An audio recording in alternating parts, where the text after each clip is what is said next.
FIR क्या होता है, चार्जशीट क्या होता है, रिमांड क्या होता है और धारा 302, धारा 307, धारा 365 क्या होता है। तो चलिए बताते हैं एफआईआर क्या होता है। एफआईआर दो तरह का होता है। एक एफआईआर जो प्रशासन खुद लिखती है, जिसमें 12 घटना के अंतर्गत वो लिखती है। जैसे वैसा घटना जिसको सामूहिक हो, जैसे घर में आग लग जाना, मेले में बम फट जाना, किसी के ऊपर बस पे बम गिर जाना, इस टाइप घटना जो होता है प्रशासन खुद एफआईआर लेती है। लेकिन पब्लिक भी एफआईआर लेती है। वो कैसे? जो व्यक्तिगत किसी को परेशानी हो, किसी घर में चोरी हो जाए, किसी के जेवरात चोरी कर ली जाए, उस स्थिति में पर्सनली व्यक्तिगत आदमी जाता है थाने पे और जाके अपना एफआईआर नोटिस करवाता है।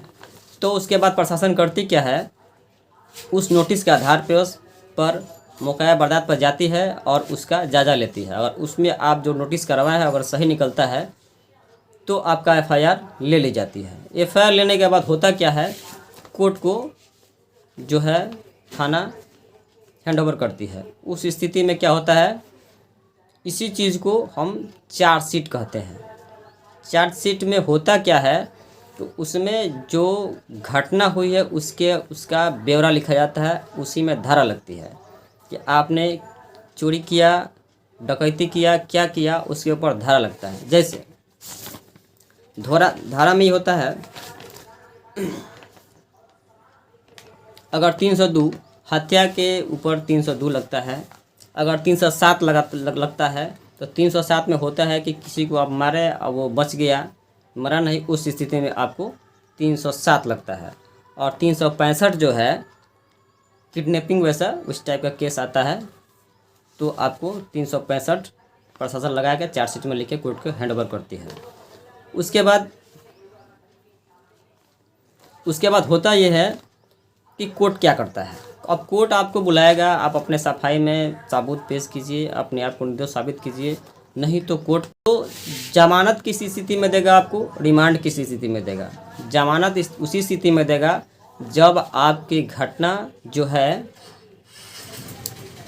असंज्ञा पाया जाए। असंज्ञा मतलब कुछ खास नहीं, तो आपको कोर्ट रिलीफ देती है कि आप जाइए अपना कारोबार चलाते रहिए, और आपको जो है बेल देती है।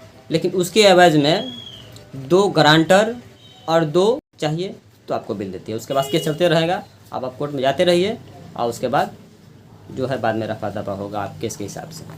और दूसरा चीज़ रिमांड क्या होता है। रिमांड में होता क्या है कि कोर्ट जो है रिमांड दो तरह का लेती है। एक होता है न्यायिक हिरासत और एक होता है पुलिस रिमांड। तो न्यायिक हिरासत का मतलब होता है कि कोर्ट जो है, आप जनरल मुलजिम है, आप कोई बड़ा घटना नहीं किए हैं, तो आपको न्यायिक हिरासत में भेज दिया जाता है और उसमें आपको जो है रखा जाता है। लेकिन उसमें क्या होता है कि प्रशासन को लगता है कि कुछ हम जो भेजे हैं चार्जशीट, उसके बावजूद भी उस मुजरिम से कुछ पूछताछ करने के लिए अभी बाकी है। तो थाना क्या करता है, कोर्ट से अर्जी करता है रिमांड के लिए 14 दिन, 12 दिन, 10 दिन। लेकिन कोर्ट कम से कम रिमांड का टाइम देती है, क्योंकि कोर्ट को पता है कि ले जाएगा तो बहुत पिटाई करेगा इसको, इसलिए उसको कम जो है रिमांड का टाइम देती है। अब प्रशासन अपने पास लाता है और लाने के बाद उसको रिमांड लेता है, और रिमांड में फिर से रिपीट होता है कि जो चीज़ नहीं पूछा गया उसको पूछा जाता है और फिर कोर्ट को हैंडओवर करता है। That's all right. और आप तो समझ गए होंगे कि एफआईआर क्या होता है, और धारा 302, 365 और 307 क्या होता है, और चार्जशीट ही होता है। तो आगे वीडियो में मिलते हैं। मैं चंदन, बिहार टेक्निकल सीखे में आपका स्वागत है। और इस तरह का वीडियो देखने के लिए मेरे चैनल को आप शेयर, लाइक, सब्सक्राइब और बेल आइकन को दबाना ना भूलें।